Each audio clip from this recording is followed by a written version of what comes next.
What do you say to people like Shark Tank's Kevin O'Leary who say, you guys simply haven't tariffed China enough? Look, the tariff rate on China remains where it was yesterday, at the 145% level. The president made it very clear when the United States is punched, he will punch back harder. And he hopes to make a deal that benefits the American worker and our companies that have been ripped off for far too long. And he's finally taking bold and courageous action to do that. You know, taking on China is, in the terms of trade and tariffs, is something that both Democrats and Republicans alike have spoken about for decades. President Trump is finally doing it.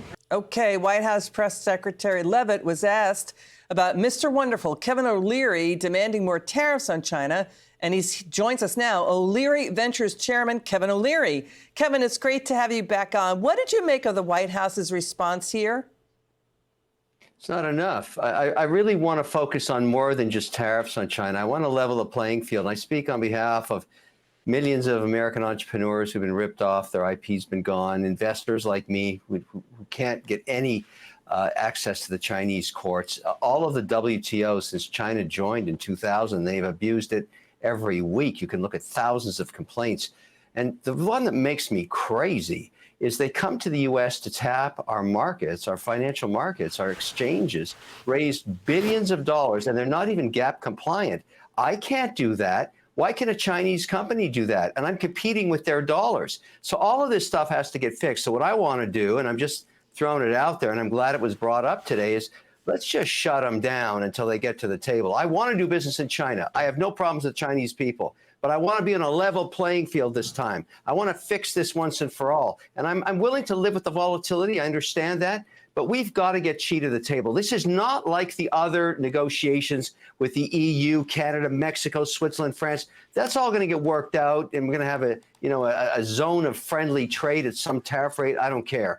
Yeah. I'm talking about China here. This is a different problem. You know, Kevin, your point is well taken. I mean, years ago, I did a story about how China was reporting that it had energy companies listed on U.S. stock exchanges when it was only little gas stations, not an energy company. So the yuan is at a nearly 20-year low. Nearly a third of U.S. companies are moving supply chains out of China. Half of the EU's companies are considering doing that. This is data from the American Chamber of Commerce in China.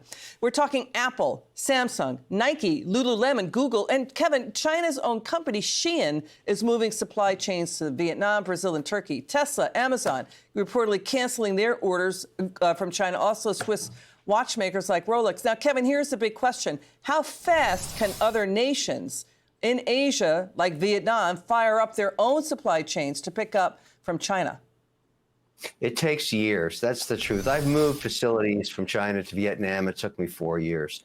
And we got it set up and got it working, but it doesn't happen quickly. The better strategy, because think about this. Xi is sitting there with millions of workers in factories. They're making stuff that's sitting on the water on boats. It's not coming into the U.S. until this thing is resolved. There's no other economy to consume as much as the United States. We're 26.1% of the world GDP and almost 40% of all consumption.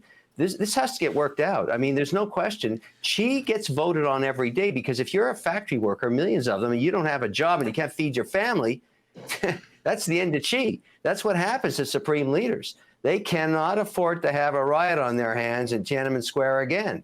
And he knows that. And Trump, of course, faces the midterms in 18 months. So these two leaders have to get together. I'm trying to encourage them. But I really think we got to keep this focus on China because it's not like the other trade negotiations. I'm not worried about them. I'm worried about what's going on IP and access to those markets and how we're getting totally screwed by Chinese companies that come in and raise capital in New York. That's absolutely crazy. It's got to get fixed. What deal would you tell the president to take from China? What would it look like? Look, whatever reciprocal tariff you want, I don't care if it's 10 or 5 or 0, that's fine. But here's what I want. I want access to their markets. I don't want to be forced to give up my IP. I want to compete on a level playing field. I want access to their courts.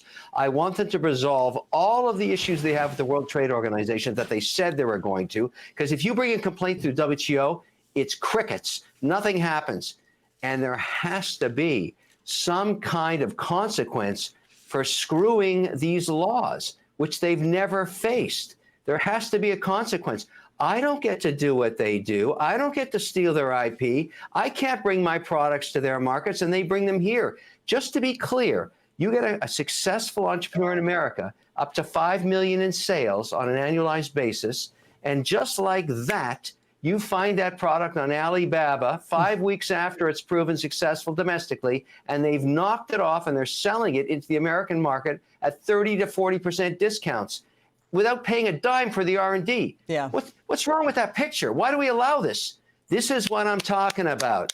Let's fix this problem. We hear you, Kevin O'Leary. Thank you, Mr. Wonderful, for being with us. That was great.